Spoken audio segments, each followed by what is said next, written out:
अरे बनवा पोइसी खोजी हो बाबा चंदन रे लकड़िया।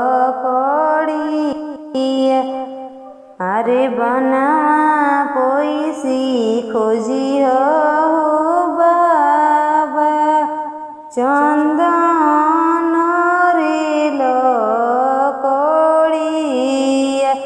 अरे देशवा पोइसी खोजी हो बाबा पढ़ल पंडितवा।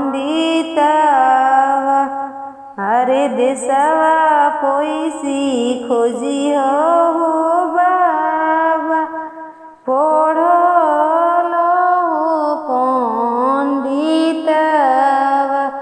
अरे कोई से के चिन्हबे हो बेटी चंदन हो लकड़िया।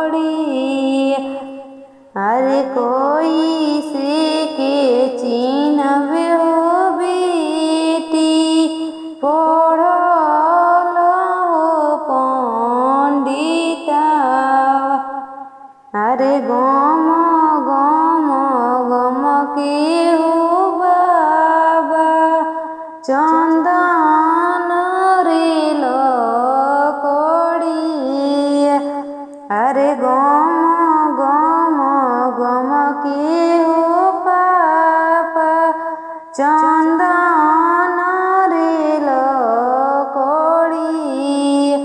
अरे मीठी उन करे बोलिया हो पापा पढ़ल पंडितवा।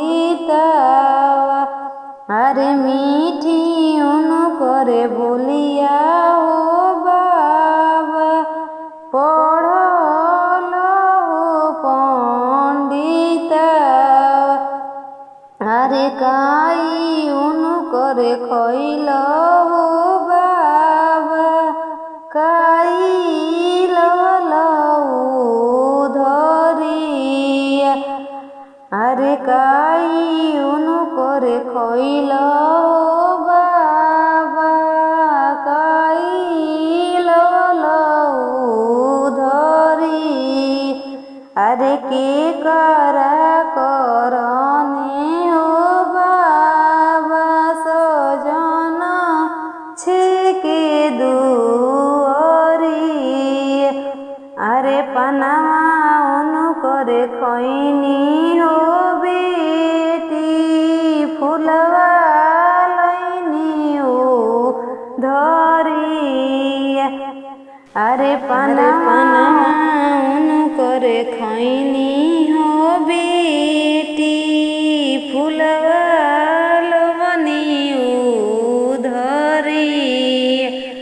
अरे तो अरे करने हो बेटी सजन छेके दुअरिया। अरे पनावा उन करे फेरी दो पापा फुलवा उन करे छितराई द।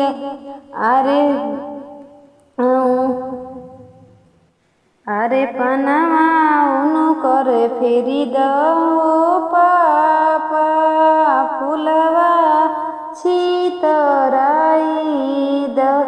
अरे बेटी के पाधा